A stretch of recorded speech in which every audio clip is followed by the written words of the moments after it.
आयशा उस उम्र में थी जब ज़्यादातर लड़कियां सपनों की बातें करती हैं, नए कपड़े पहनने की चाह रखती हैं और ज़िंदगी को हल्के फुल्के अंदाज में जीना चाहती हैं। लेकिन आयशा की ज़िंदगी शुरू से ही अलग थी।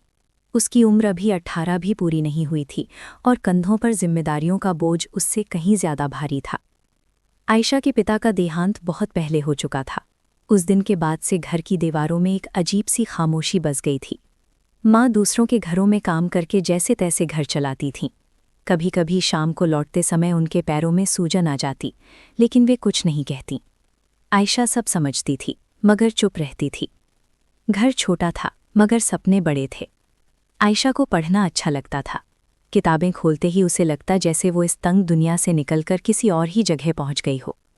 वो अक्सर सोचती अगर वो पढ़ लिख कर कुछ बन गई तो माँ को कभी किसी के घर काम करने नहीं जाने देगी। स्कूल में आयशा बहुत शांत रहती थी। क्लास में पीछे वाली बेंच पर बैठती, ध्यान से सुनती और लिखती। टीचर जब सवाल पूछते तो वो जवाब जानती थी, मगर हाथ उठाने से डरती थी। कुछ बच्चे उसकी सादगी और खामोशी का मजाक उड़ाते, उसे बोलती क्यों नहीं कहकर चिढ़ाते।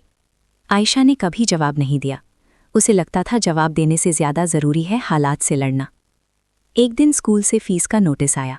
आयशा ने कागज़ माँ को दिया। माँ ने पढ़ा और कुछ देर तक चुप रहीं। फिर उन्होंने हल्की सी मुस्कान के साथ कहा, देखेंगे, कुछ न कुछ हो जाएगा। लेकिन उस रात आयशा ने माँ को चुपचाप रोते हुए देख लिया। वो दृश्य आयशा के दिल में उतर गया। अगली सुबह आयशा ने फैसला कर लिया। उसने स्कूल के बाद एक कपड़े की दुकान पर काम शुरू कर दिया। शाम को वहाँ जाकर सफाई करना, धागे काटना, बटन लगाना और धीरे धीरे सिलाई सीखना। उसके हाथों में छाले पड़ गए, उंगलियों में दर्द रहने लगा, मगर उसने कभी शिकायत नहीं की। दिन में वो छात्रा थी और शाम को मजदूर। कई बार थकान इतनी ज़्यादा होती कि किताब खोलते ही आंखें बंद हो जाती। फिर भी वो खुद से कहती, बस थोड़ा और, हार मत मानो। एक दिन क्लास में आयशा की आंख लग गई। टीचर ने देखा तो डांटने के बजाय उसे अपने पास बुलाया। प्यार से पूछा, आयशा, तुम ठीक तो हो? उस एक सवाल ने आयशा की सालों की खामोशी तोड़ दी। उसकी आंखों से आंसू बहने लगे। पहली बार उसने अपने दिल का बोझ किसी को बताया। टीचर ने उसकी पूरी बात सुनी।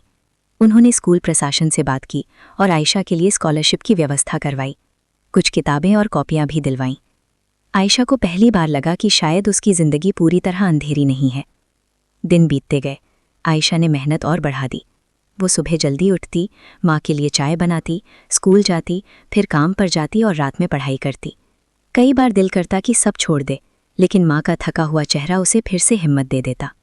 समय ने करवट ली। आयशा ने अच्छे अंकों से स्कूल पास किया। कॉलेज में दाखिला मिला। वो अब पहले जैसी डरपोक नहीं रही थी। उसकी खामोशी में अब मजबूती थी। उसने समझ लिया था कि हर आवाज़ ज़ोर से नहीं होती, कुछ आवाज़ें चुप रहकर भी बहुत कुछ कह जाती हैं। सालों बाद वही आयशा एक कार्यक्रम में बोलने के लिए स्टेज पर खड़ी थी। सामने वही स्कूल, वही टीचर, वही लोग। उसने माइक पकड़ा और कहा, मैं आज जो कुछ भी हूँ उन लोगों की वजह से हूँ जिन्होंने मेरी खामोशी को समझा। भीड़ में बैठी माँ की आंखों से आंसू बह रहे थे। आज ये आंसू दर्द के नहीं, गर्व के थे। आयशा ने उन्हें देखा और मुस्कुरा दी। ये मुस्कान अब मजबूरी की नहीं थी, ये मुस्कान जीत की थी। सीख, हर लड़की जो चुप रहती है कमज़ोर नहीं होती। कभी कभी खामोशी के पीछे सबसे बड़ा हौसला छुपा होता है, और जो हौसला रखता है वही ज़िंदगी में उड़ान भरता है।